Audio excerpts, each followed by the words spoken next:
This is Max Ray, Sea Operations Commander of the Centurions. You're listening to Man and Machine Podcast Xtreme, the Centurions Podcast. Power Xtreme! Hey everyone, welcome back to Man and Machine Podcast Xtreme, the Centurions Podcast, here with my co-host, Nick. Hello everyone. Guys, we really appreciate all the the interest, the questions and the comments that came in and that were sent by you after our last few episodes. A few episodes ago, we had the opportunity to talk to Noel, who is the captain on board Ramen Toy. And today we have him back on the show. But before we start, we really appreciate your interest in the podcast since we really see our listener numbers rising, especially now that we are available on Apple Podcasts and Google Podcasts. And also on YouTube, we have seen like some tremendous numbers, multiple thousands of people listening to us to every episode. So we're really grateful for your attention. And please keep those comments and supportive feedback coming because we're doing this for you guys.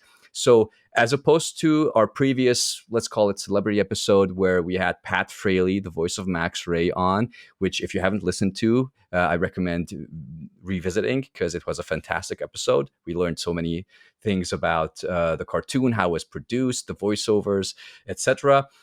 Today is a toy-focused episode. So we recorded a rather long review episode of the first wave of Ramen Toy Centurions or 80s Commanders figures. And the chief of Ramen Toy, if I may refer to him like that, Noel, reached out and he said that he would be interested in, discussing some of the details, maybe discussing the upcoming figures because several projects have been revealed since then. So without further ado, Noel, welcome back to the show. Hey Yuri and Nick, thanks for having me on your show. It's been you guys are doing a tremendous job. Congratulations! And yeah, I'm looking forward to discussing some 80s commanders. Awesome. As an intro question to you, since the 80s Commanders, at least under the umbrella of Ramen Toy, was your first project, how do you feel? What was your personal journey since, deciding to okay, we're doing this, to today when, people are excited about hearing about the upcoming projects, the hacker adapted to Ramen Toy, the Doom drone, and the potential John Thunder figure. What was it for you personally like? Well, it's a dream come true. Frankly, I'm a child in a 44-year-old man's body, I guess, and my dream has always been to just follow my passion, and it wasn't. For a while, it was like a Air Force pilot ambition, and then you know lawyer, and I don't know what else I was trying to be, but nothing really worked, but toys. So there came the opportunity for me with my exposure to potential manufacturing partners, and I felt that this was the time, if not now, when. Cool. And can you share any info on like the ratio of or how many people early birded the project versus the full price orders that came in later? Well, if my memory serves, we got about 30% on the entire production as early birds, and then the rest were sold to distributors and resellers in the industry. And I would say about maybe like 10% came in the end when the products were available. So that kind of shows that about, you said 30%, about one third of the people got advantage of the opportunity to get it for a lower price. And I also saw that you guys also had partnerships now with third party distributors. Is that right? Because I know the Silverhawks figures, the first figure will be available on Big Bad Toy Store. So will you have partnerships or just direct from Ramen Toy orders for the Centurions figures? Well, because folks like BBTS, the bigger boys, they are, I mean, really great people. They have also started from like way back, I would say maybe like 2 decades now, maybe. So, they've been in business long enough. But of course, them being in a business with a whole range of inventory to choose from, they tend to only want to do sales on properly licensed properties. So I think as long as we are doing 80s commanders, then we will not be expecting these partners to be taking up the sales, unfortunately. I see. I see. Can you tell us a little bit about the team? How, like, what the team size is? Who is involved with creating these figures? Who are Ramen Toy, and who do you work with? Even like, if the designer is not a part of the team, who freelances to make these figures happen? Well, glad you mentioned that because the kudos definitely for me always goes to the artists, right? I am not someone that actually draws the figures. I don't do that, but I direct, Hmm. right? I give direction as to what needs to be changed, what needs to look what. So that's my input. And this is not to say that I'm taking away the credit of the artist, right? The artist puts something in front of us, and based on my feeling how it should look versus what he has presented, I give the markup comments so that he can improve it. I mean, the whole idea is that we want to make sure that we have a really solid, top notch rendition aesthetics that is, you know, applicable in today's context. I mean, the quality of toys in today's context is so way up there that anything short of that, collectors will not even bother, right? Uh, yeah, I mean, we have an artist that hails from Argentina. His name is Julian, and I found him while on Facebook, and because we share a common interest in the Robotech Macross animation, so he would join the Hmm. groups Hmm. and share his works, and then from then I was able to reach out to him and say, hey, I mean, I really, it's like sort of like scouting, right? Scouting for talent. I really saw the potential in what he could do, and I reached out to him and say, I mean, would you like to help us out to make this to be on this journey? And you know as and when needed or applicable, I would be more than happy to credit the artist's name onto our production. But sometimes they prefer to just remain a little bit low key, so I respect that, right? Especially when we are not doing things that's officially licensed, so we don't want trouble Right. to be knocking on anybody's door. And even that, most, in fact, I would say all third party companies do not show their face on any platform, right? They just show the products and that's it. They don't even tell you who is who in the company, unless I'm mistaken, right? Unless, please correct me if I'm wrong, that actually third party companies would divulge who they are and show their faces. So for me, I'm not sure if I'm doing the right thing, but I'm doing what I feel is the honest thing, right? There's no need for me to hide behind a screen handle and be doing things, because at the end of the day, my goal is to communicate with the customers and the collectors, because you can't really communicate if you don't know who's behind that handle, right? So Right. Right. Right. so more on that is that I have a partner of mine. He's based in Singapore and I'm based in China here. So he handles all the orders and logistics and the finances, right? I don't touch the finances. And I mean, I'm a dummy when it comes to cash flow and all these things. So I consider myself an artist, and I handle the creative aspect of anything and everything. and I leave all the finances, all the numbers and whatnots to him to do the calculation, because at the end of the day, any company, the lifeblood is the cash flow. If you don't have the cash flow, then things are gonna go south really fast, and it's my So responsibility. this is your partner, or this is another person No, it's my handling partner, my partner, the my partner, it is your my partner. partner. Oh, Yeah, gotcha. right. So as you said, you are in China and he's in That's right. Singapore. That's You right. Yeah, said. Oh, that's right.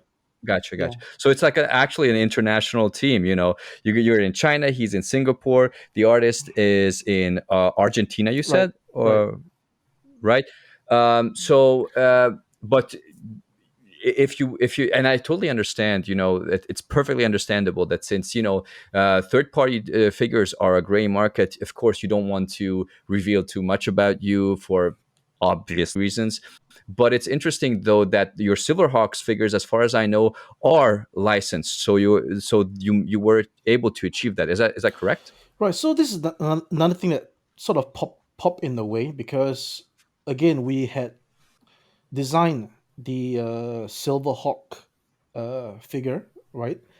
The Quicksilver figure Hmm. initially, and then we were obviously thinking of a name to name it under, and then came Super Seven.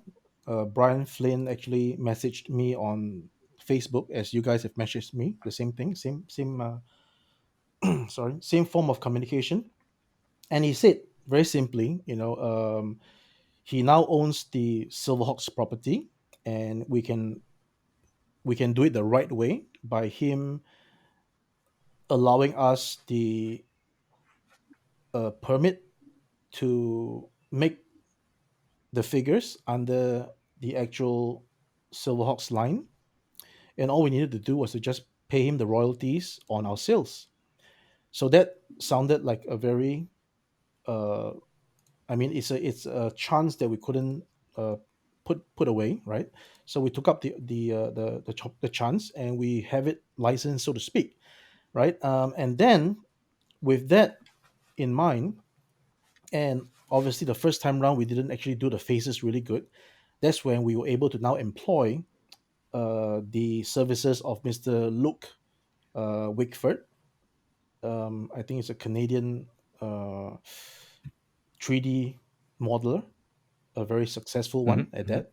I think you can find him you can find his works on various platforms. And me and Luke, we go all the way back to, I think, about 2000, and if my memory serves right, 2011 or 12, when I was in Hong Kong and I was trying to create Caliber toys, and I was trying to get his Quicksilver sculpt to make into a statue. But of course, back then we were unable to secure the license for Silverhawk. I did some uh, asking around with people I knew in the industry, and then someone referred me to Warner Brothers as possibly the license holders of the property. And then that person added that Warner Brothers won't will not be licensing Silverhawk. So that sort of put an end to my ambitions back then. So fast Interesting. forward. Do you know why they refused to give it out to anyone at that time? Okay, first of all, this is hearsay, so I'm not even sure if this is true that Warner Brothers holds the rights to Hmm. Silverhawk. So please don't quote us on that, or don't quote me on that. I'm just describing what Gotcha, happened to gotcha. No me, worries. right? Yeah, so I'm just Hmm. describing Hmm. what happened to me, and so fast forward to today, we were able to now look back to Luke and say, hey, we got the rights now to actually do the Quicksilver, and not as a statue but as an action figure. So I would like to engage your services to touch up on what we've done. And he did, right? He touched up on the face, he touched up on some of the proportions of the model, and we have the Quicksilver that we are currently tooling and will be in production in May, and I think we're going to be delivering it uh, end of May. Yeah. Gotcha. Cool. By the way, just to talk about the team, because you talked about, what like the finance part that your partner does, you as the kind of like creative mastermind, and then the two designers.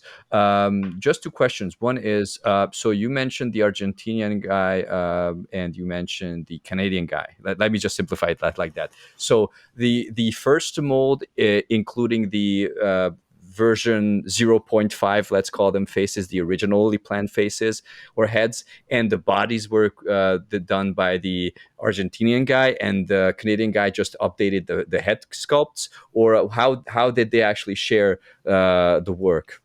Yeah, like I said, you're talking about Silverhawks, right? Not 80s Commanders, right?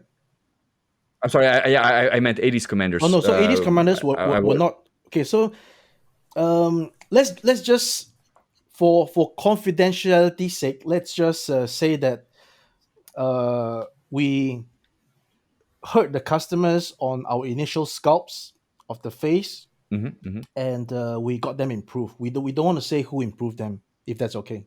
Gotcha. Okay, that's perfectly fine. And just a final question about the team. So I and you obviously know about this.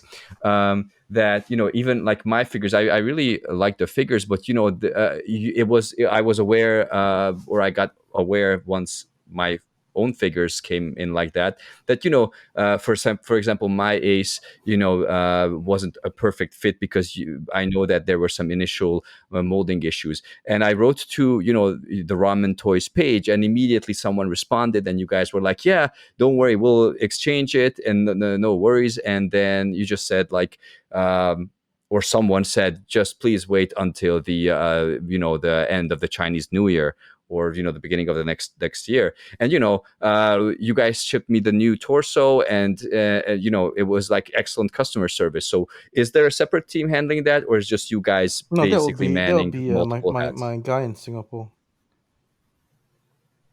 I'm sorry. That's my guy in Singapore handling all Oh, gotcha, the gotcha, gotcha. Cool. Yeah. correspondence on the Facebook inbox as well as emails, and then I'm actually the guy who Mhm. actually consolidate the parts to send from China.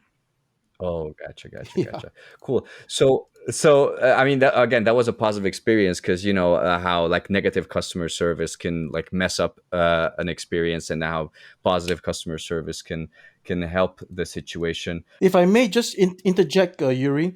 So your Yes. experience with the torso not fitting is not the tooling issue. All right. Let to Hmm, clarify hmm. that it's not a tooling issue. It's a issue with the deformation of the part during the injection process. So, like many things, I would say, injection is not perfection.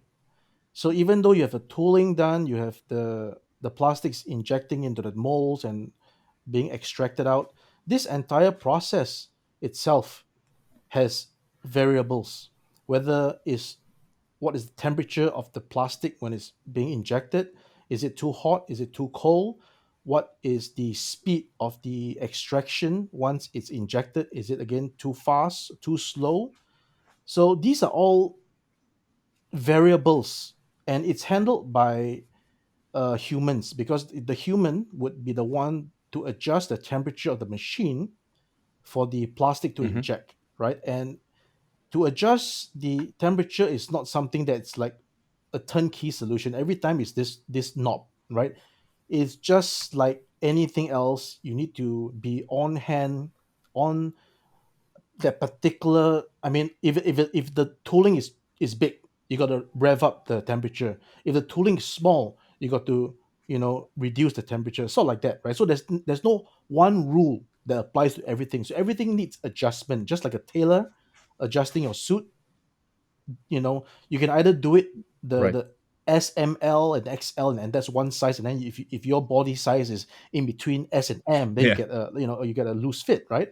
Or if you're in between L and M, and then you're on the bigger side of that, then you get a tight fit. So it's about making sure that the product is opportune in terms of everything. So what happened is, one of the parts during this phase, something went wrong, and it's not caught by the naked eye. It's not as if we saw something that was not formed. Like for example, your arm. If your Mhm. arm is one piece and you inject it halfway, you can see that it's not formed, and that's a reject, right? But this in this case, the the deformation of the peg holes was millimeters.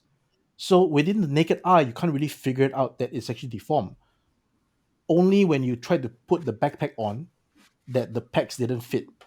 So we realized Gotcha. this when the complaints came in because we had no idea that this was a problem, right? So now Mhm. that we know that it's a problem, then we are able to now use this for future.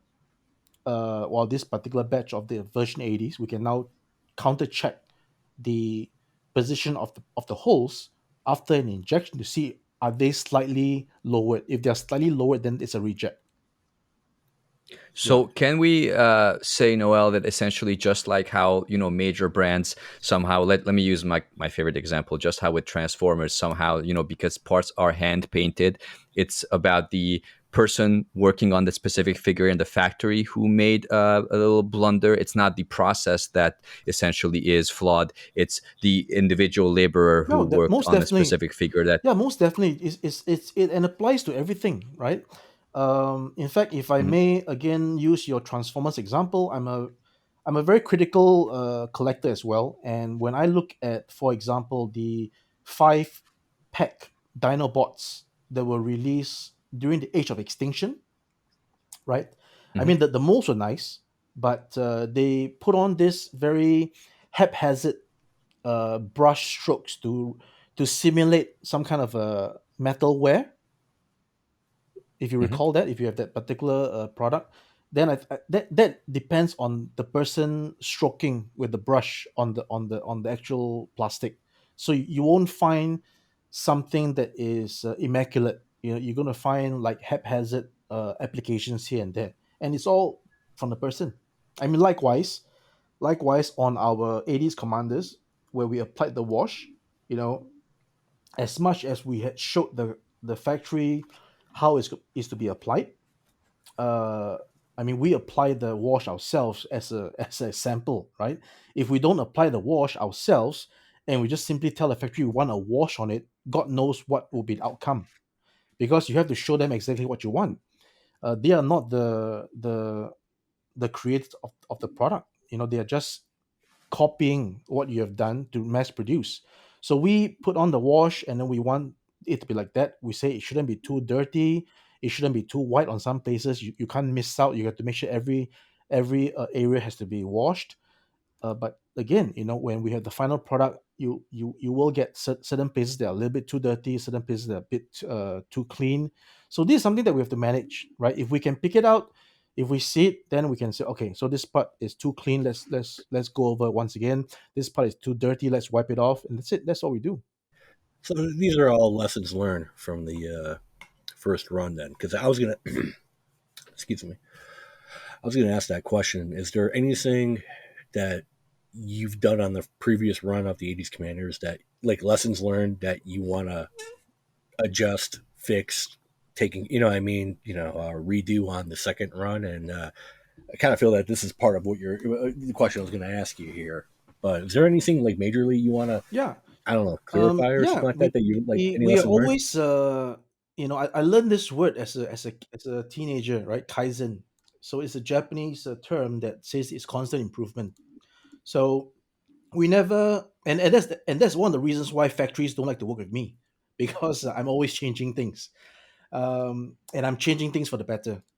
So most I would say most people, because I'm experiencing it myself, I can say this not because I'm trying to put somebody down, but I'm just explaining it based on my experience, that most people would do a mole and then that's it. Once you've done a mole, it's a big effort, then let's not touch it, right? If the wheel is not broken, let's not fix it.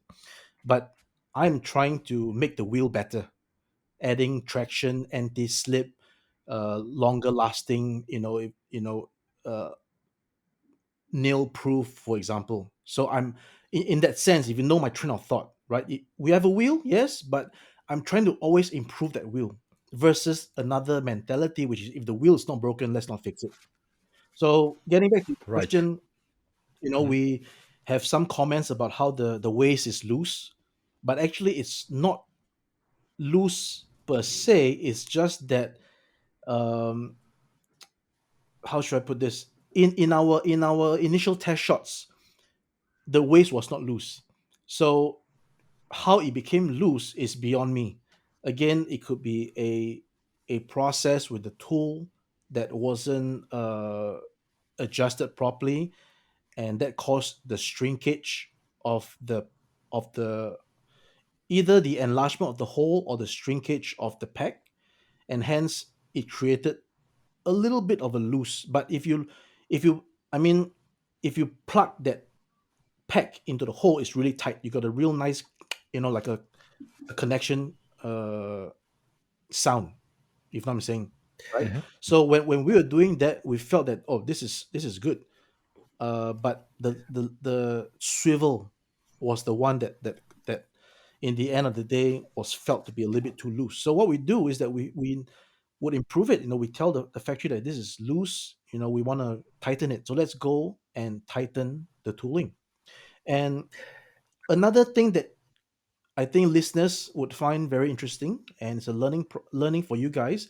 It's a trade secret, by the way. Well, not really a trade secret, but it's industrial knowledge. Is that when you do a tooling, you always start with loose before you tighten. You can't be too tight and expect to loosen. It doesn't work that way. It's just by nature of the male and female aspects of the cavities. You can't have something that's too tight and then you try to loosen it. Once it's too tight, the mold is as good as gone. It's finished. So I was just going to ask: is there multiple tools for for the same part? no, there's only one set of tools. One set. Okay. The reason I asked because I remember growing up, it's like GI Joe. You take apart the figures, you'll see a 1, a 2, a 3, and then there was a stamp for, what tool it came from. And I was just wondering if it was like possible if one tool got worn out more than the other tool, or you got a tighter fit from this one versus this Um, tool gave you a looser fit. That's well, why I was Nick. asking. So when you ask that question, it's really diving into the expertise of the toolmaker. Hence, there's a toolmaker, right?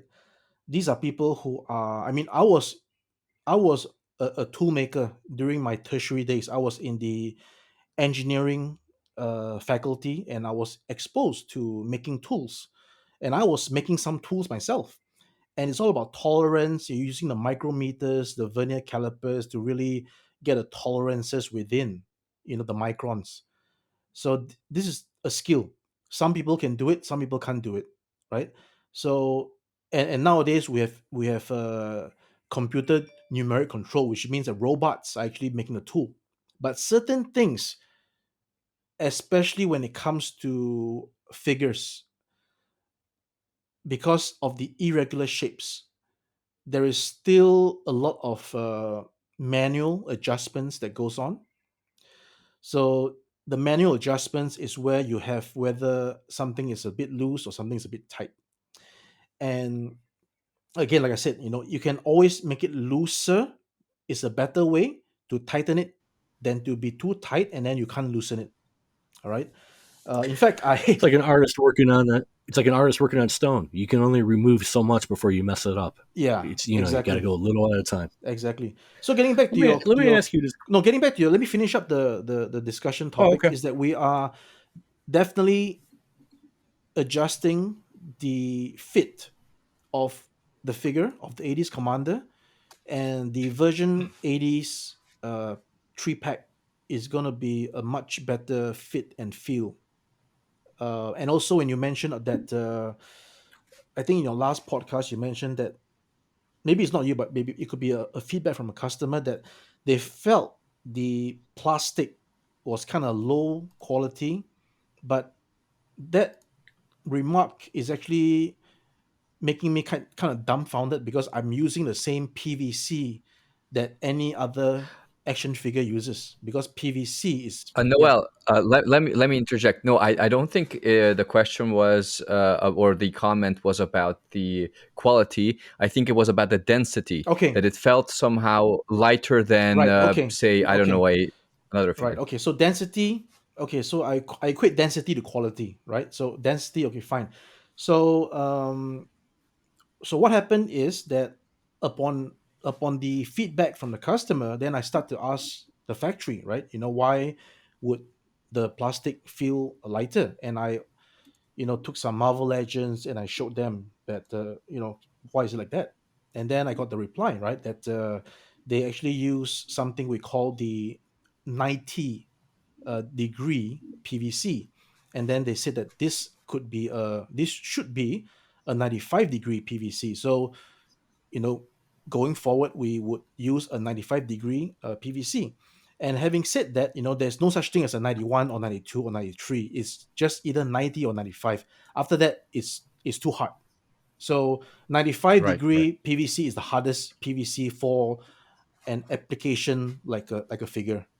And that is the explanation. And also because our method of making the joints is not the same as maybe, let's say, Marvel Legends or McFarlane, whereby uh, from my further investigations, those kind of toolings are more expensive, because what happened is that they would create the joint, and then they will put the joint back into the tool, and then they will inject another part to cover the joint, which is why you can see that all these joints, you can't really remove it, right?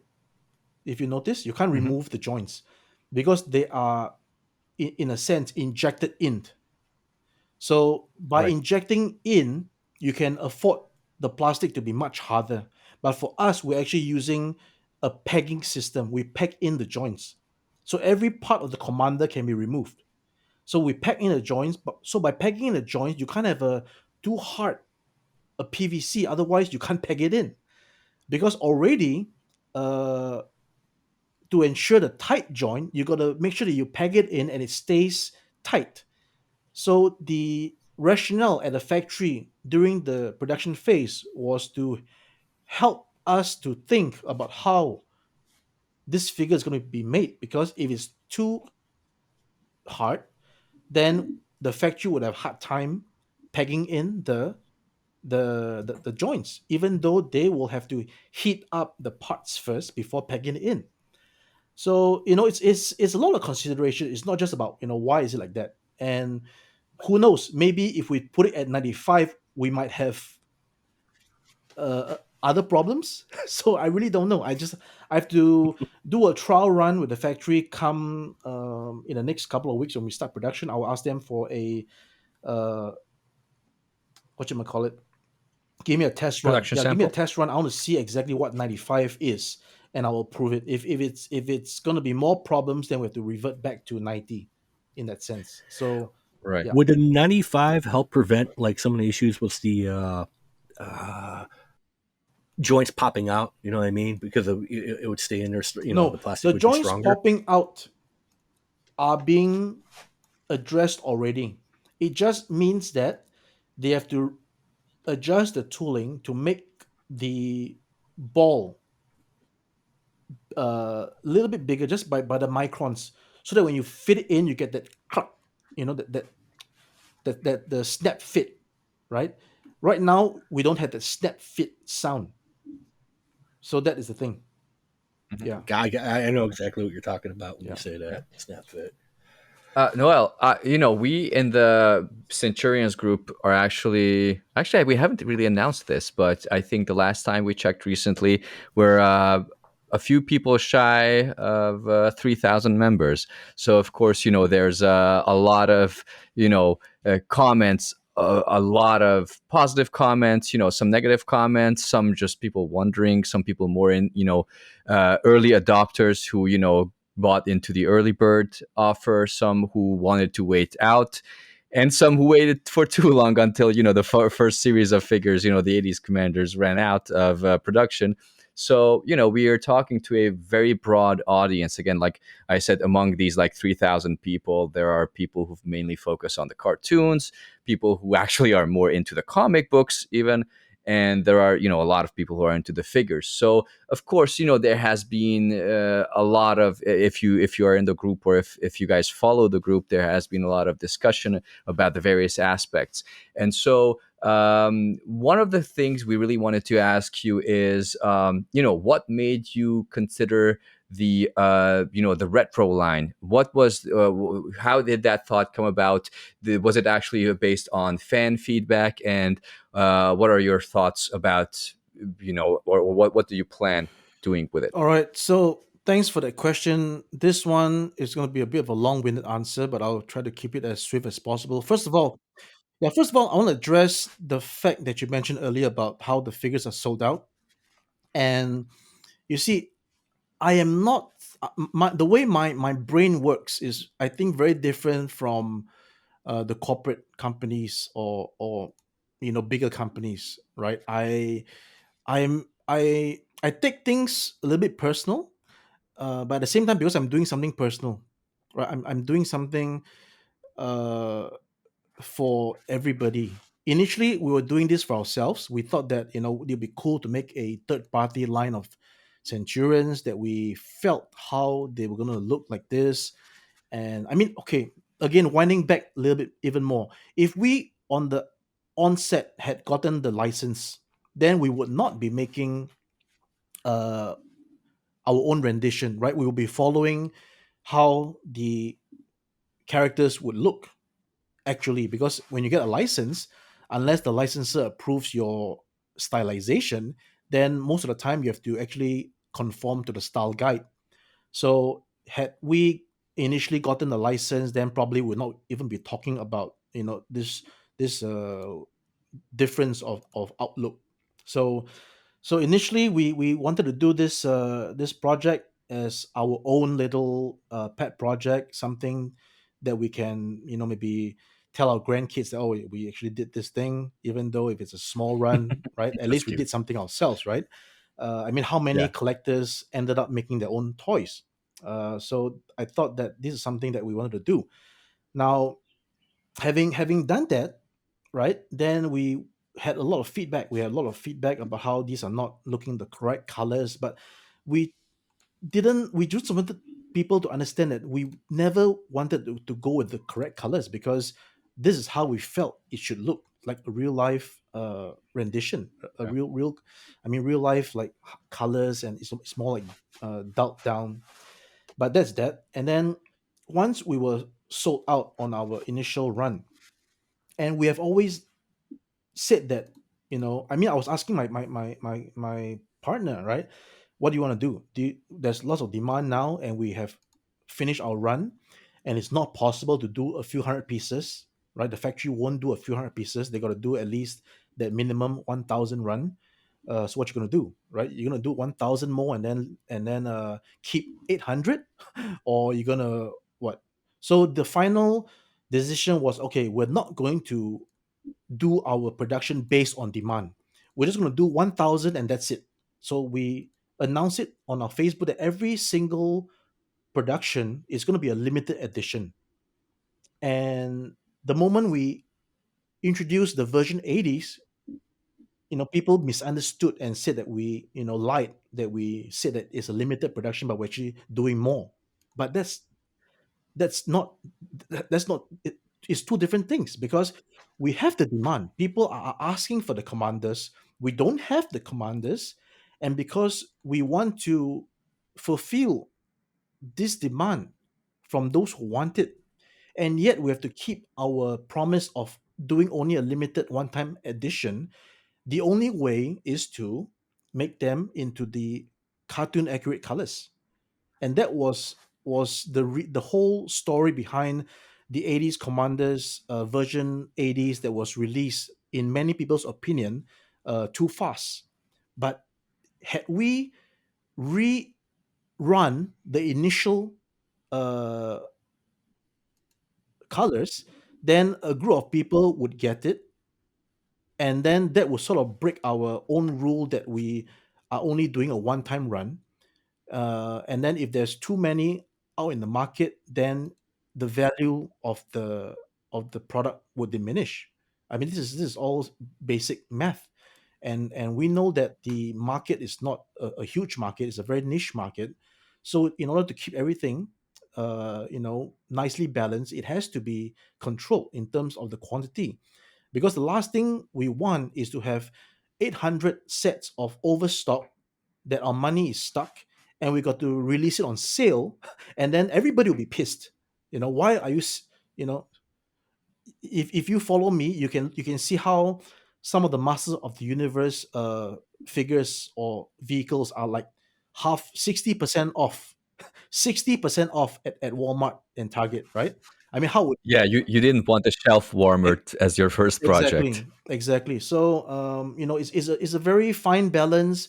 We felt that what we did was as correct as possible based on based on the conditions, and we wanted customers and collectors to appreciate or empathize or understand the whole rationale versus thinking that we release the three pack too fast, and all these things. Because I mean, for me, right, I value uh, time, and who is to say that I'll be here tomorrow?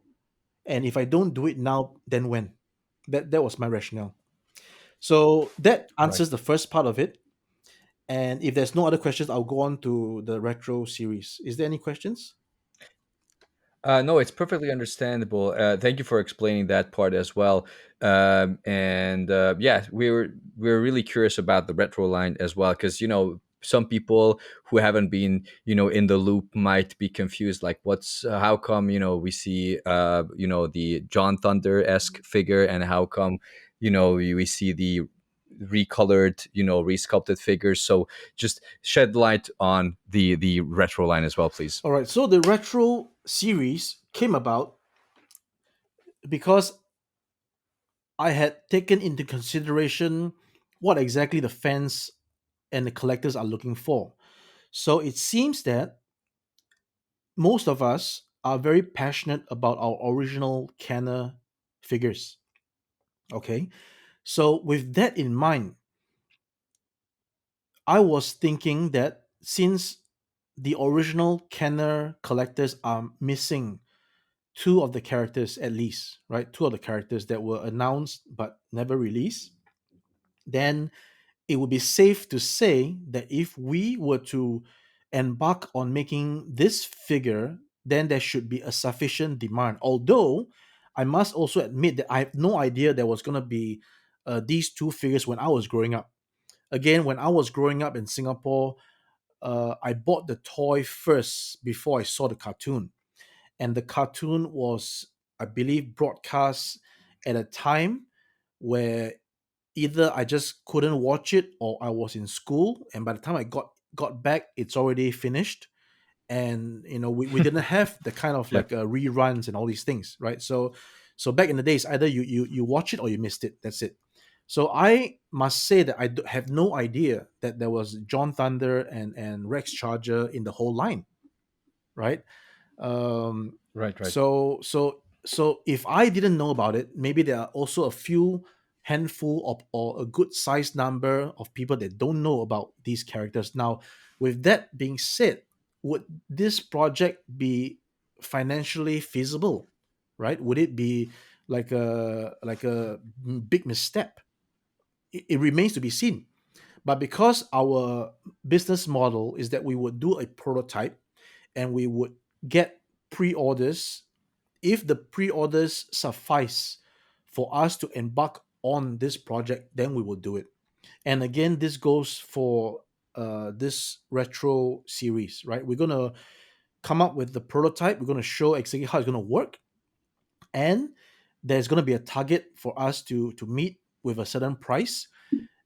And most likely, in fact I would say it is a case of this figure is going to be a one-time production, because we're not going to be recoloring this figure. There's going to be no recolors. It's going to be just this figure and that's it, right? So unlike Right. a Hello Kitty mold whereby you can recolor it, or something else that you can recolor it and then try to amortize the tooling, I believe that this project is a one-off. The moment we embark on it, the price and the quantity is going to be a one-off, and people who want it will get it. And once it's done, it's done. The molds will be retired. Yeah. Now, Right. you're going with the retro line. Are you guys going to sculpt the figure, or the intention is to have the figure resemble more of what the Kenner style, Okay. or So go with a so modern okay. So get this also interpretation? comes back to a creative decision. And the moment when we started the 80s Commanders, the reason why we had them at 7 inch at first was because I was looking at a Iron Man figure in my hand back in the day when I started this project, and that Iron Man was 7 inches.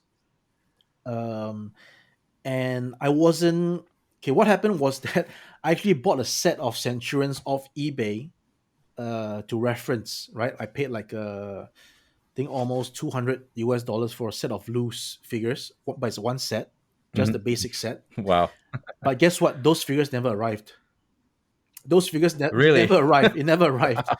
So and it was during COVID time. So I actually got the figure before COVID, and when COVID started, the figure just never arrived. And I didn't have the figures in front of me to actually do a size comparison and then try to like mimic the scale. So I had only my 7 inch Iron Man. So the moment we came up with You that, you didn't have the sorry, yeah, Noel, you didn't have the figures from your no, childhood because as those were, reference? in fact, I only had Max Ray and Doc Terror. Those were the only two figures I had. Hmm. Right, I'm not like a very fortunate kid to have all the other weapon systems and all the other characters. I only had Max Ray, Hmm. and then my mom got me Doc Terror as it was on sale. That's the only reason why I got Doc Terror, right? So Gotcha. so I have very fond memories of Max Ray and a little bit of Doc Terror, and those were all in Singapore. Even if I had them, they were in Singapore. And at the time when I was doing all these things, I'm already uprooted and based in Hong Kong. So there was basically Oh, gotcha. little to no chance for me to say, "Hey, mom, could you please check if Max Ray and Doc Terror are still available somewhere?" See, it's highly unlikely. Yeah, So I just had to buy them yeah, off yeah. eBay, right? And the figures didn't come. All I had was my 7 inch Iron Man in my hands, and we did the first prototype based on that size.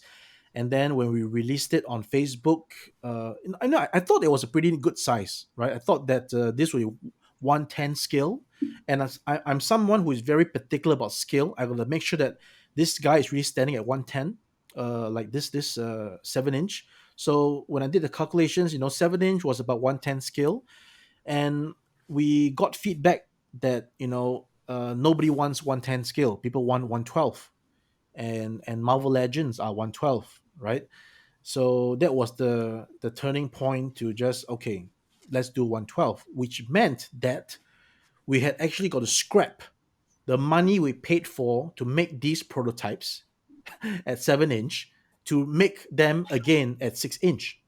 So this perhaps also shows the level of commitment that we have, that we were able to sacrifice funds just to give, at the end of the day, the people buying these figures what they want, as close to what they want as we can. Just like how we're scraping our head sculpts and then getting more, or getting money out to get the new head sculpts done, and then getting a new tooling done on a new head sculpts, right? So we were not like, oh, we made this money, okay, let's sit on it, let's enjoy. No, we the moment the money came back, it was reinvested into the next project. So in fact, now we're still not seeing financial harvesting, not at all, not by a long shot. We are constantly putting in funds, but we're only putting in funds because we feel that there's a high level of success. Right. So it's not like you moved to your new house that was based on the profits from the 80s No, not at commanders, all. or Yeah, or no. so. So Essentially, just could you give us a brief overview of the retro line that that now you're considering? Of we saw the sneak preview, so kind of like to redouble on what my friend Nick asked. Or would they be aesthetically, since they are a different scale now from the original 80s commanders? Would they have the let's say the original toy aesthetic, or your interpretation still of the character? Could you shed some light Okay, on that? that's okay. In fact, I did not answer that particular part of the question earlier. Now I'm going to address it again. So yes, so now we come to the retro series. I would like to think of the retro series as something. If I may use a Transformers example, you can have the same character, but in a Voyager line and for example, a Masterpiece line. Right, But right. it doesn't mean that we're doing it to the Masterpiece level per se, because there's only that much detail you can pack into a Centurion's outlook, if you know what I mean. Over Mhm. detail would destroy the look, and then under detail would give a low perceived value. So going to make a new 2022 figure exactly with the same aesthetics as the 1980s Kenner, in my opinion, would be the wrong move, right? So we have to give the figure the 2022 treatment with all your bicep swivel. Again, I don't think the app crunch is possible. With all your double jointed knees and ankle swivel and a double jointed elbows and all these things, it will be there.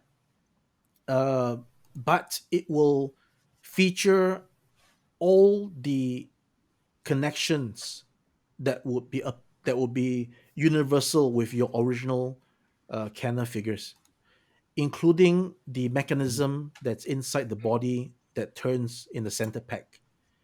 Oh, so you will have the shaft, the Yes, torso that's the shaft whole idea of the implemented. retro series, because we want to make sure it's done retro style, right? Oh, But Is market. this the first time you actually mentioned that, or have you announced that no, I've before? not gone into details. We only mentioned retro series coming soon, which was misunderstood by some collectors, right? So is this a first? Is this an exclusive info? And now I'm going into very specifics with you on this podcast. Awesome. So yeah, we are flattered, and we're really grateful that you're sharing these with us. So okay, give us the exclusive info, guys. You heard this here first. Uh, Ramen Toy, aka Noel, has announced that a feature that a lot of you guys have been asking for, which is the chest shaft for torso shaft for the that you've seen in the vintage toys, is making a comeback. So please tell us more exclusive details. Right. So the first project of the retro series, I've already showed some initial drawings on the Facebook page. We have yet to name the components, but the commander will be the Apache Commander, and it will have exactly what it should have, like I believe it's the friction mechanism that allows the tracks to run. So you sort of like push it forward a few times, and then as you let it go, the tracks would run by itself with the friction mechanism until it runs out of energy. And then there would be the firing projectile from the barrel on the turret, and then the platform itself is going to rotate as per what it should, and the figure would be scaled in the same size as your original canner, but as I mentioned, given more articulation, and you can use all your initial existing weapon systems for all the characters, and you can fix them onto the Apache Commander, and the Apache Commander's accessories can also be fixed onto your existing Centurion original Kenner figures because we'll be using the same pack system. Nice. So they're going to be what's the word? Backwards compatible as the originals. That Correct. is what you're saying. Correct. But in terms of the aesthetics, I've taken some liberty to adjust certain aspects of the weapon system, so to speak, of the Apache Commander to make them a little bit more real world. In fact, because I can't really see the details of the toy that was being photographed in the Kenner catalog, some of those profiles I didn't really agree with, and I took reference from the original cartoon itself. And the cartoon, of course, is overly simplified. So to match the Do you need two, better images? Do you need better images of the original? um, you have them. We can get them. I mean, I like for we can get them. Trust me, we can get you pictures of the originals. All right. We have ways. Trust us. Okay. We have ways. All right. It'll be okay. So what I would be most intrigued is to have these pictures. I would like to see these pictures, but I'm already pretty much set on my design. The pictures that you will share would probably be a good reference for us to compare and contrast between the originals and what we have done. So I think, Well, yeah, let's put it this way: if the sales are good and you're going to continue on that line, and when you get to Rex Charger, let us know. You know, I mean, I personally don't own it, but I know where I can get my hands on a Rex Charger in a 15-minute drive. You know? Okay, great. So like I said, we want to reference, but we always want to improve. We don't want to use verbatim exactly what is done in the past, because again, this is somebody else's work, and we want to make sure that the work that we do is uniquely ours in that sense. And I can also relate that, I mean, when I'm looking at all these weapon systems, I can see where the inspiration was taken from by the original designers, right? I'm a very military geek myself, and I can see similarities between what or where or which part of what was taken as the inspiration for designing this. So, I mean, that's my take on it. Yeah. Let, let me actually pick your brain for a second. Could you, uh, again, if you wish to share, would be super happy. Could you share any aspects of the design, any intricate details where you were like, huh, I cannot see this part on any of the screenshots, any of the production shots, or any available media. I will have to guess this part or use my creative liberty. Could you shed light on any specific part on the guy where it's like, I don't know how this actually looked like. I will create my own version just because I don't know how it looked like originally. Well, it's not really a case of me not knowing. It's a case of me trying to make it more realistic or more applicable. For example, I see a lot of profile designs on that tank mechanism on the surface, which I didn't really agree with because it's popping out too much. So I went to actually reference real tanks and get certain aspects of what would appear on real tanks onto our design. So it's a bit like that.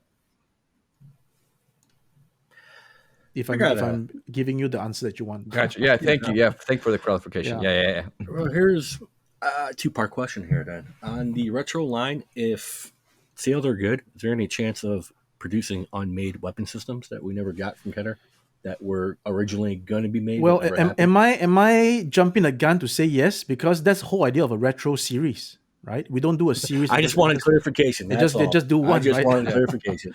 And also, awesome. it's not about okay. So I want to make sure that we understand that if sales are good, is relative, right? Meaning that if sales hit our target, that means the tooling will be done. That means the project will go ahead. But it does not mean that we'll keep churning out more quantity, because we are only making the quantity based on that price. Because the price that we're going to be giving for this particular piece only makes sense for that particular size run. If the run is going to be more, then we can actually charge less. But we don't know if we can charge less, because if we charge less and we don't end up selling that quantity, then it's going to be a failed project for us, because we need the funds to do the next one, if you know what I'm saying, Right. right? No, Right. understandable. And Well, imagine you're putting out, I'm just putting this as a ballpark figure, right? You're putting out 50, 60,000 US dollars on a tool that you know you should only use once, because that is what the market size is. You know what I'm saying? Because we really can't use this tooling for any other reasons, and using it for any other reasons would not be justified, or it's wrong for the collectors, because it's meant to be only used once. It's like an exclusive club. It's something that's exclusive. You know what I'm saying? no, I follow what Yeah. you're saying. It's Yeah. we see that right now with other major companies when they do their toy lines. They're going to produce a particular item for a one-time use only, and it's lots. These companies are debate about whether or not to even release the product because they got to invest the money in that tooling. So we get it. Noel, I'm curious to tap into the business side of this a bit. So let's paint a bright future for the figures.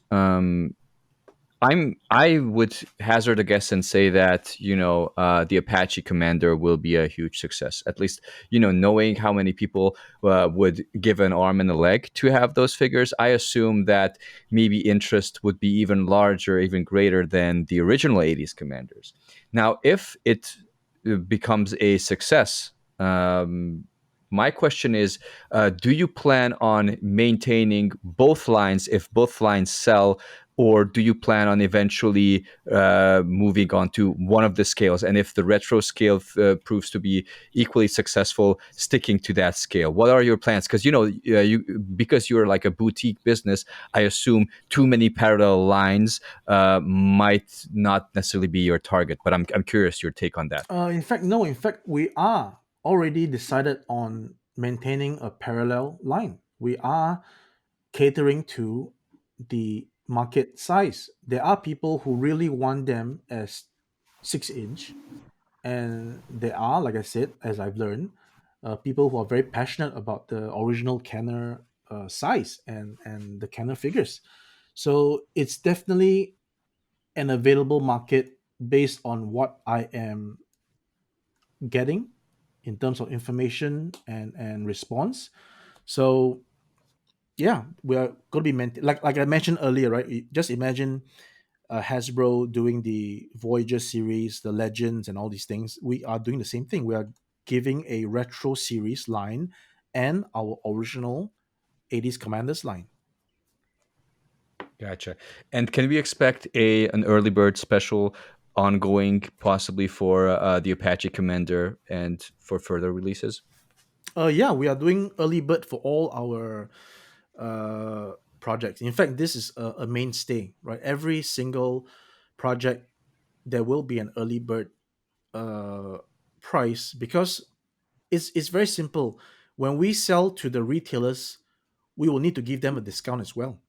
So it is the same as giving the discount directly to the end customer. You know what I'm saying? Yeah. Yeah, totally. And actually, it's important. I don't want to hog the interview, so Nick, feel free. Sorry to interrupt whenever you feel like. One thing popped into my mind that we actually, I think, discussed with Nick. Maybe even Nick brought it up the last time we talked about and critiqued the figures. So you're saying that you're once the Apache Commander stock is gone, the first run is gone. There will be no re-releases. Now you also say that if the series is successful, and hopefully it will be successful, there there's a potential to to not only re-release the Apache Commanders or John Thunder's like one of his weapon systems, but his other weapon system as well. Then the question arises in my head: okay, there won't be new releases of the Apache Commander, but there will be a release of his second set of weapon system. So what do you have any thoughts about whether those will just be standalone weapon systems, and whoever didn't buy the original Apache Commander run will not have two figures to feature both of the weapon systems, or there will be a replacement figure, maybe a different interpretation of the Apache Commander? How would you, resolve this weapon system release and figure release issue? You stole my second question, Yuri, but I apologize. you I'm a worded mind it a reader. little bit differently. But Okay, yeah, that's so what I was going to get to. when we plan for projects, we don't just plan 1 or 2 months. We plan at least a year ahead, right? So the way I'm planning for at least the Apache Commander first is that we will include a figure with the weapon system for each release. And that in turn amortizes the tooling for the figure at least. Well, If the customers think it's fair, I mean, I think I sent you a message privately a couple months ago regarding this actually, and you guys mentioned you're going to be doing your version of Wild Weasel coming up, correct? right. Okay. So when you release that figure, are you planning on just releasing the weapon system as is, or is there a possibility that the weapon system will come with a Jake figure as well? Or you follow what I'm saying? Because on my vintage collection of Centurions, I have more than one Centurion. I have one figure for every weapon system. So I got pretty much two IKEA detox cases full of Centurions, with a figure Right. displaying each weapon system. That is He's a pretty rich much. guy. He's a rich guy. I want to go that far, but that's my plans to do the same with your figures. I would love to have a figure to display the weapon system in. So, is there any possible, any ideas or thoughts about releasing just the figures alone with the weapon system, or you guys haven't gone that far yet on that planning yet? Well, my plan is to keep improving on the original figure, right? And I don't want to reveal too much because No, it's understandable. there's a certain, I would say, consumer, if I'm using the word mentality correct, is that if you have too much information, then it sort of uh, dilute the excitement and the anticipation, right? If everything is all given at one go. So I would just Right. say that we have plans for that, and that Kaizen would be applied to the figures. Yeah. So again, just to trying to kind of decipher that, I know you want intentionally to not reveal too much, but you're not suggesting that people should, stock up in, on the basic figures, because the weapon systems will, like, by the time you release, maybe the season 2, the awesome auger or some of these weapon systems, if they ever happen, there will no chances. So you're saying you're not revealing too much, but you want to say that those figures will have some sort of a commander to them as well, so people won't be left without commanders if the original line is not, reproduced, and the weapon systems are produced. So there will be drivers, so to say. Definitely. I mean, I'm a toy collector myself, and the most important aspect of collecting toys is the money to buy the toys, right? So the important aspect of any toy collection is the money to buy toys, and it's basic math that if you have more things, you are going to spend more. It's not common that if you have more things, it's going to be much cheaper than if it has less things, right? So another figure into the package is going to obviously cost more, and that is always a consideration for me. The fact that our figures are priced at that that price level, and if you add on a weapon system together, then you're going to get a much higher retail price. So how do we combat that? Obviously, the simple way is to not release the figure, right? Just release the weapon system. But then comes the dilemma of, if you don't have the figure, how are you going to fix the weapon system onto the figure? So let me figure that out along the way, as to, like, when the figures that comes with a weapon system would be at a set price, rather than like incremental. You get this and that, and then the two to add it together, it becomes this price. That would be my initial way of solving it. But like I said, I want to improve on this initial 80s Commander 6-inch figure, and the improvements uh, would probably make you feel that it's worth uh, the work that we're doing. It might look a little different from your original Commander, but at the end of the day, I'll make it work such that all the weapons would fit on. That's what I can say, I guess. So yeah. Gotcha. Just to provide the most information for people out there, I understand you don't want to overwhelm them. Also, as a businessman, you want to kind of trickle the reveals, and that's also understandable. Absolutely. But just to kind of clarify something, you said that we also want to push some hard questions. You said that there would be no re-releases of the Apache Commander once the first, the first wave is out. Then that's it. Yeah. So, but you also meant that there would, which meant that the figure with that weapon system, that particular set, will not be re-released. Gotcha. But Yeah. that also means that the mold would be never the specific figure, like the only the character, the body itself, not the weapons, might be reused with a different tooling or a slightly retooled version Yeah. later on. So okay, gotcha. So it's you're basically saying that specific Apache Commander will not be released again, but an Apache Commander accompanying maybe the other weapon system might pop up when that weapon system is released. Right. Yeah. Gotcha. And do you also, when you think, long term, do you plan on doing either or? So either figure and weapon system, or just weapon system, or do you plan on having multiple options, just weapon system for the more frugal people, and weapon system and figure released parallel of a new weapon system release for the more, for people who want to invest more? Like, would you plan on that? Well, I think the retro series, first of all, is making things that were not made before. So what we're doing now is not, in a sense, made before, because it's not sold, right? And the other weapon systems for the original tree, since now we're making them that you can fit onto your figures, then you can just buy the weapon system because you have the figures already. That's the train of thought that we have. Yeah. Gotcha. Interesting. Yeah, and it's really good that you are so open about these, because then people can maybe budget ahead and know this is what I can expect. Because for a lot of people, especially in this day and age, they want to budget for specific figures and Sure. want to know what they should anticipate.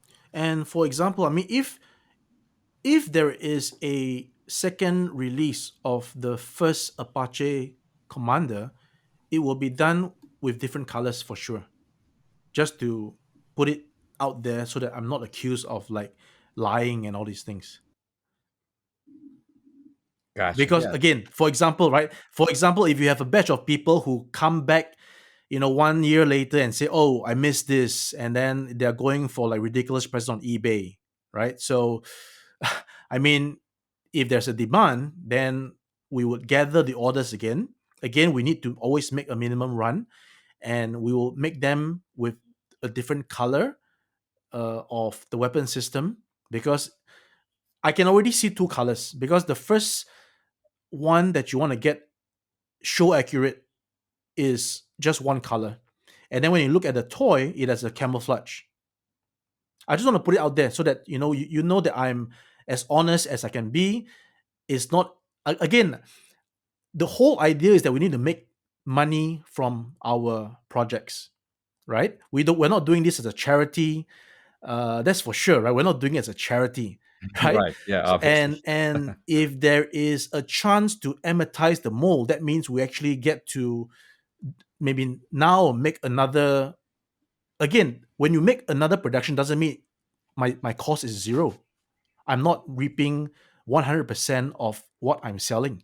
There has to be a cost involved, and with oil prices going up, plastic prices also go up. So it's never certain as to what costs are in terms of something that's a year from now compared to now.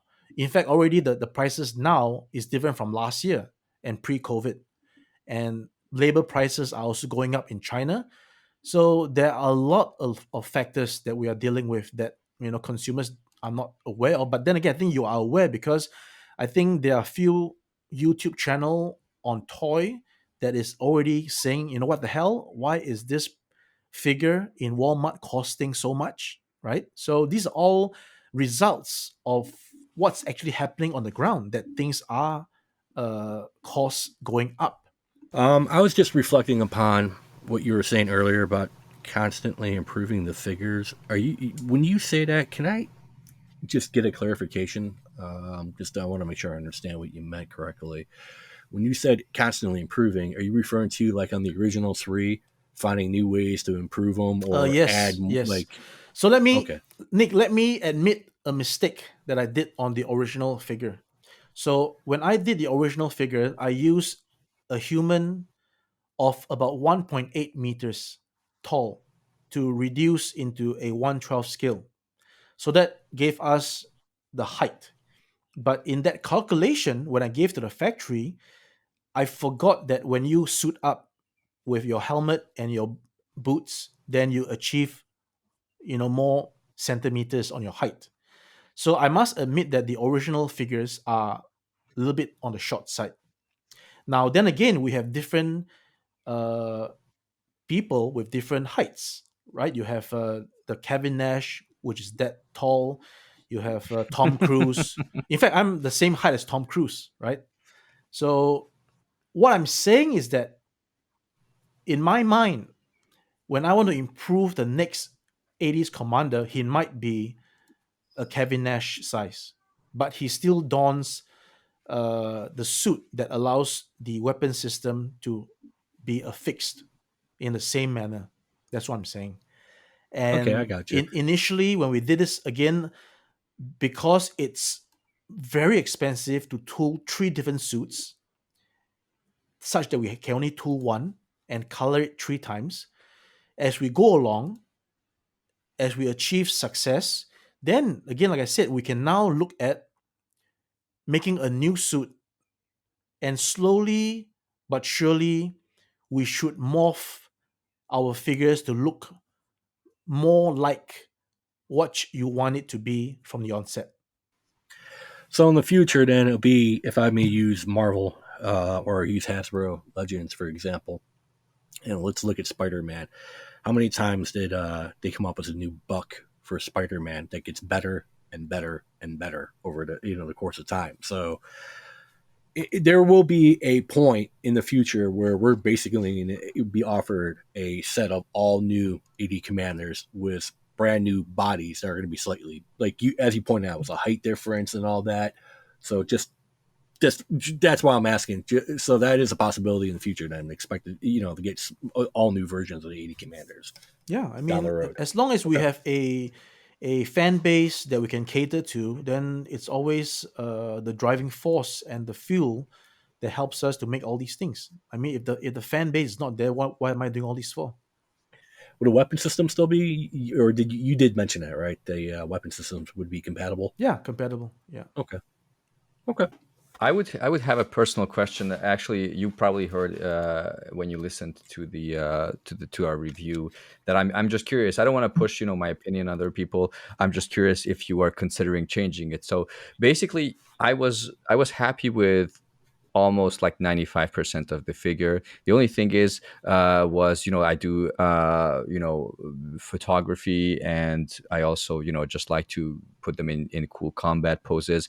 And I realized once I played, with the figure a bit, that one of the inhibitors of some of the cool poses was actually the flares at the bottom of the pants, or as as I think Nick called them, the disco pants, which kind Bell bottoms is what bell bottoms. we Thank you, gave that bell nickname. bottoms. So do you plan on retooling that? Because I think that kind of inhibited, the ankles rotating enough. But I'm just curious if you have some insider info on Yeah, that. we wouldn't retool the originals, but like I just mentioned, that we are trying to make new and improved versions, then we will obviously take those into consideration. Yeah, I think Gary was just referring to any idea if when you do the updated version, if you guys consider just adding, what I mean, just just handling that joint a little differently. I You think mean it the three might have been pack? what you were getting at. Um, No, just in general when no, you. the ones that you haven't, designed and haven't tooled yet, for upcoming Yeah, so releases. I've already answered it because if that is an aspect that is hindering posability, then we can look into it to redesign it. Cool. Okay. But Awesome. that's for the Awesome. future. Yeah. Yeah. Again, I mean, if we invest, we have to invest our resources in the right pace and direction. We can't keep trying to improve something that we just started. Rather, we have to use it for new properties, which is not related to this podcast, but we're doing like transforming vehicles and stuff. So we are having to put the ammunition and the resources into these first, and then with the harvest from those, then we can relook at making the existing figures better. So that's the timeline. Gotcha. It's not as if we So. it's not as if we came up with the bodies and delivered in December, and then come Mhm. May we have new bodies, and then come December we have new bodies again. I don't think that's gonna be too, yeah, Yeah. it's wrong. Yeah. No, I agree. Absolutely. That's fans definitely would probably be, what I mean, they wouldn't be happy about that too quickly on that one. So yeah, future release. It's in the future. We'll worry about it when the time comes. Do you have a timeline of the releases? You revealed the Doom drone. You revealed the hacker esque character. You also hinted on the Apache Commander. Do you have an estimate like for 2022 on when you plan on releasing them, or when people can expect to do the pre-orders as well? Well, I think for hacker and the land drone, it's definitely going to be available by fourth quarter, right? We can use the same gauge as what we did on the initial commanders, where we took orders in, I would think, about May, and we released it in November. So now it's coming up to April. So again, once we take orders in May, we can again release it in around November. So that is already set for those two. Now the Apache Commander is an insert. It's an insert, and again, it might be taxing on the community, but I'm also anticipating uh end of December or January release. But of course, the earlier the better, because I just mentioned, we need to turn it around. Otherwise, we don't have the funds to do the other projects that we have planned to do. So, and at the same time, the original Commander's Wild Weasel is now put on the back burner because of the insertion of the Apache Commander. I can't be doing too many things at once, and I don't want the Wild Weasel to be a standalone product when the other two has no weapon system. So probably I'll plan it in such a way where we can all do a next level weapon system for the original tree in 6 inch, and then announce it that way, so that it can come in phases. That means once we announce it, expect it to be available, one, and then a month or later another one, a month later another one, versus all three at one go, so that we're all spreading out our finances. Yeah, but at least there is Um, a unity, right? We don't just have one weapon system out and then that's it. So we plan for right. three. So this year is going to be just working on the bad guys to help you display them with your commanders, and then next year we can look at the weapon system to fit your commanders, and then at the end of that year we can maybe reveal a new body, a new Kevin Nash size commander that would fit onto your 6 inch with a more, like you said, articulated ankle, and without the shoulder pads and all these things. Yeah.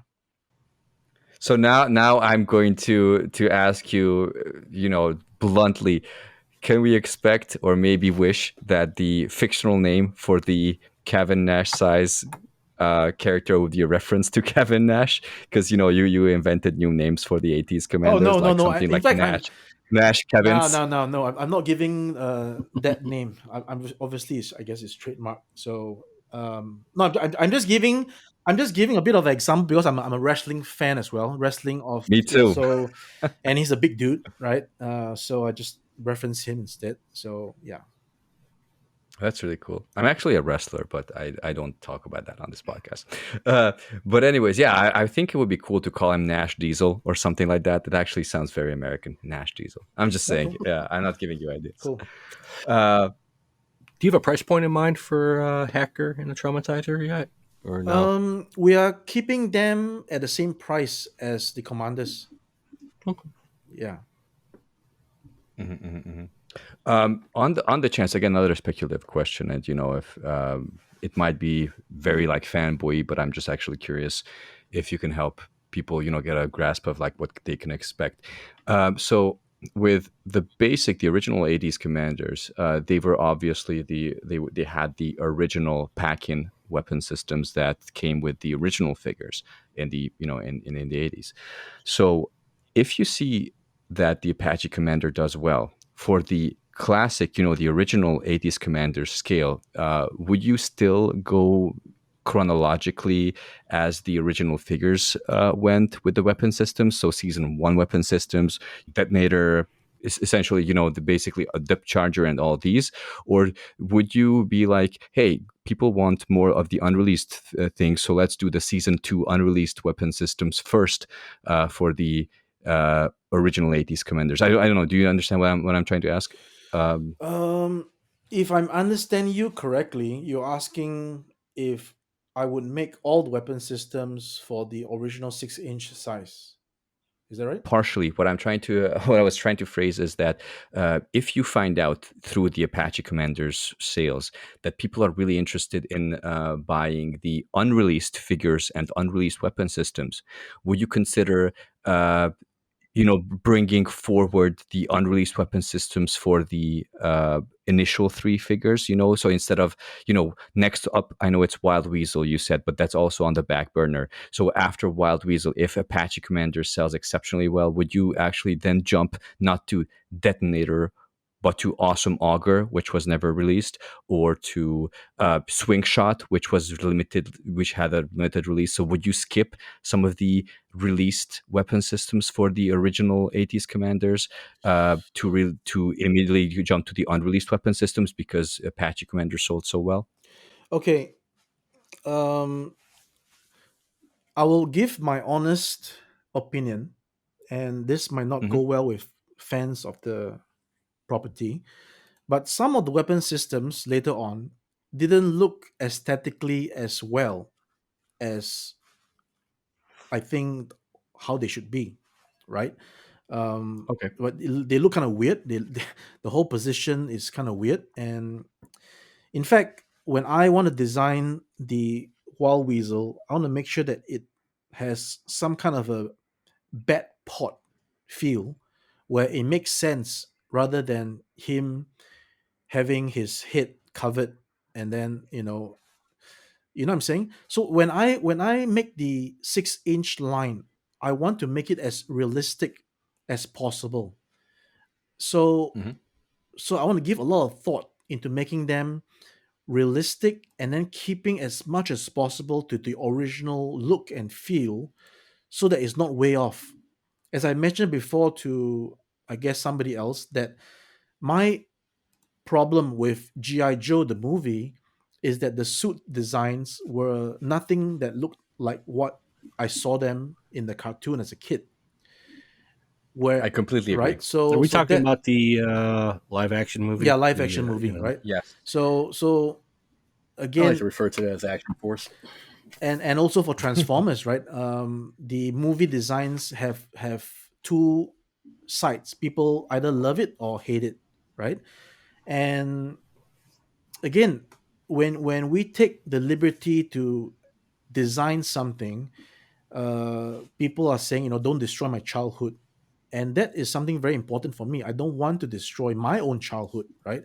And either you make it so much better that you agree that the design change is warranted, or you keep it as close as possible, but don't make it into something that's unrecognizable. So in my initial research on custom figures done by people and fans online that shared their uh, custom figures, initially I thought that I would make them like Halo style, but I took a U-turn and said no, that's not the way, because it's totally unrelatable. I got to make them as close to the originals as possible, but with more detail. Because basically, all you need to do is just add more detail and logical details. Like for example, the when we remove Hacker, the antagonist cyborg, you can see that there is a core in the center that powers his unit. There is a Mhm. motor on the bottom that moves the droids, the box feet, the leg, and there's a fan that helps cool the entire system, right? So it makes sense. That's awesome. So I want to put in things that make sense and add the detail. Otherwise, it's going to be flat. What's the point of doing a flat inside, right? And even a flat inside makes sense because everything that you have should be covered up by panels. So the flat appearance would just be panels that's covering up the insides. But that's not the way. That's not the way I do things. I want to show you the details, right? So I'm showing you the power core. I'm showing you the fan. I'm showing you the motor that's inside. So when I design these, coming back to the question, when I design these weapon system, I want to make sure that I keep to the original aesthetic as much as possible, but add on details that would make sense and aspects that would make sense. So there are certain designs, certain weapon system that I couldn't apply that, because if I applied that, it would totally radically change the outlook. So I'm refraining from touching those at the moment until I get an inspiration that allows me to actually make them in my vision and yet still keep to the original form, which is why the retro series came about. Because I basically cave in, so to speak, that okay, I will be doing them with your function of firing projectiles and turning bases and movable parts, you know, because there Mhm. is a demand for it. And I'm able to just apply a little bit of liberty on the design, on the outlook, that hopefully I'm sure you will agree that those are much better than just trying to copy originally. And then I put up the retro line so that now I have I mean, doing the retro line is not as taxing as doing an original creation. I'll put this way, right? So as we do this, then hopefully, the unreleased weapon system for the original Kenner figures can come to fruition simply because I can just do a little bit of adjustment and tweaks to get it out, versus putting in a whole lot of thought process and finding inspiration to get those designs out otherwise. Gotcha.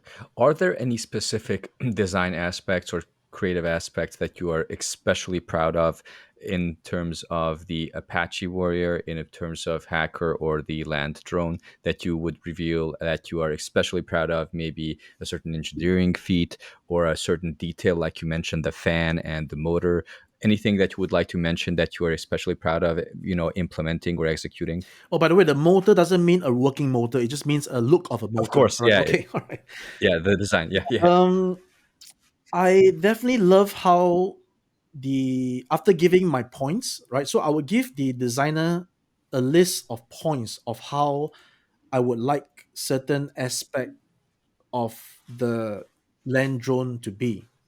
And then he actually came up with an improvement by doing the centerpiece with like a circular swivel, so you don't have to bend the entire droid to reveal the the projectile, the weapon, right? The Hmm, droid's hmm. head can still be looking forward as the weapon rotates up 90 degrees. I thought that was pretty cool. And then Uh-huh.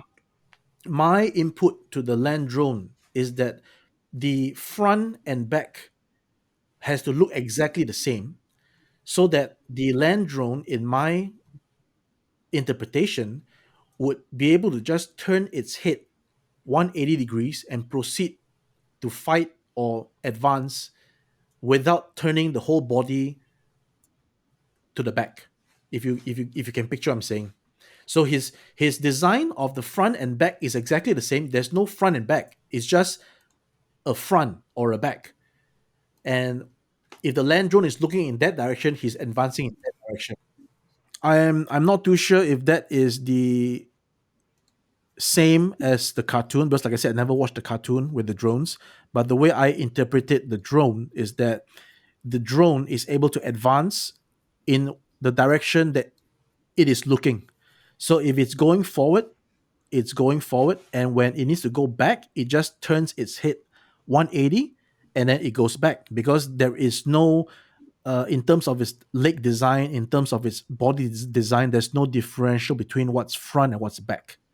The only difference Yeah, would be the arms, because clearly the left arm and the right arm are of different uh, shape. But again, the fact that the design of the arms are in such a way whereby you just need to pivot the arm 180 degrees, and then you're shooting to the back. That's the way it's done. Yeah. Gotcha, gotcha, gotcha. So, as just like a footnote, you know about the power pack, right? Yes, I know about the power pack. Do you think with the Apache Commander it would be power pack compatible since it has the shaft inside it? Yeah, every this retro series would be compatible to anything that you have from your original Canon line. Gotcha, gotcha, Yeah. gotcha. Noel, it was fantastic talking to you and learning more about the projects. As probably the closing question, I would just like to, along with Nick, give you the opportunity to maybe just mention the other franchises if you wish. Would you like to, briefly mention what other, sublines or lines you plan on doing beyond the 80s Commanders and Silverhawks? Well, we're currently working on a uh what's the word I'm looking for? A space western sheriff and his horse. And we're looking at two Mm-hmm. vehicles that transforms into a aircraft and a submarine. That's it. That's all I can yeah. review at the moment. Interesting. Nick, Interesting. does that bring a bell to you? Because I don't want to go with the obvious for the transforming figures. No, Is that I have a pretty good idea what he's talking about. I'm sure, yeah. So definitely have my interest for okay? Well, what which franchise is it, Nick? You can tell me because I don't want to. are we allowed to say here, or can we go ahead and take a verbal guess without you don't Can have we to guess confirm? with a question mark? You guys can guess, but I wouldn't have any Okay. response, I guess. Okay. want to say Well, Mask. you can nod or shake your head. We won't see it. Yeah. Just go ahead and wink if we get it right. You know, Yeah. Nick, what's your guess? Brave Star and Mask. Oh, snap! Yeah, I was thinking of Brave Star with Mask. Did it have a submarine? Mask. If I'm thinking of, oh, what's her name? I'm running a blank on the character's name. I know the vehicle she came with was Stiletto. That was her second vehicle. The original one, if it's the Porsche, I would be very happy to see that get produced. Fascinating, I could be fascinating. completely wrong on that. It could not be Mask. It could be another toy.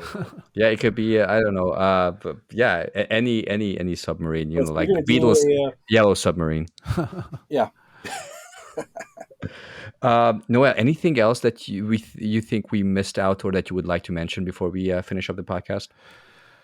I think we covered most of it. I'm especially excited to bring the Apache Commander to fruition because it's I always like to work on something new, and for me the new aspect of this is the mechanism that works, right? The rotating turret, the tracks, the firing projectile. So I think I'm looking forward to seeing it all work, and come the prototype, I will do a show and tell, how things are going to function on this thing, and then put in your orders and support the project, and let's bring it to fruition. Awesome, definitely, because like I mentioned, we have about 3,000 people, looking daily on on our group for new Centurions related news, and I'm sure I'm hoping at least that we can contribute to your success because we're super excited about this. Actually, I just realized I forgot to ask one of the questions for the characters' bios. How did you come up with those different ethnic names or multicultural names? What was the source of that? Well, it's just my imagination because, like I said, initially I wanted the characters to be. Yeah, so initially I wanted the 80s commanders We to can. be uh, multi ethnic, right? So, uh, l- armor commander is supposed to be like Latino, naval commander Asian, and obviously your Air Force commander is Caucasian. But I guess it didn't really fit too well with the fans, so I just reverted it all back to Caucasian. That's it. Yeah. Nick, any thoughts from you before we wrap up? no, no, we're good, man. You answered all my questions, so and some. You answered some questions that I didn't even think about. That I was good to hear. So I'm good. Awesome. So, Noel, thank you for your time. It was a really fun experience, and we hope that you will continue having success and delivering us some fun figures. Guys, don't forget you can find our podcast on YouTube, on Apple Podcasts, on Google Podcasts, wherever you like to fetch your podcasts from. We appreciate you listening to us. You can find the Facebook group at if you just look for the Centurions buy and sell group on if you search on Facebook. You can find the podcast also on Facebook under Centurions Podcast or under the name Man and Machine Podcast Xtreme. And we'll be with you again in a few weeks with some more fun info and interviews about the Centurions. Until then, power extreme, and let me cue up the outro with the immortal Pat Fraley's voice. Power Extreme!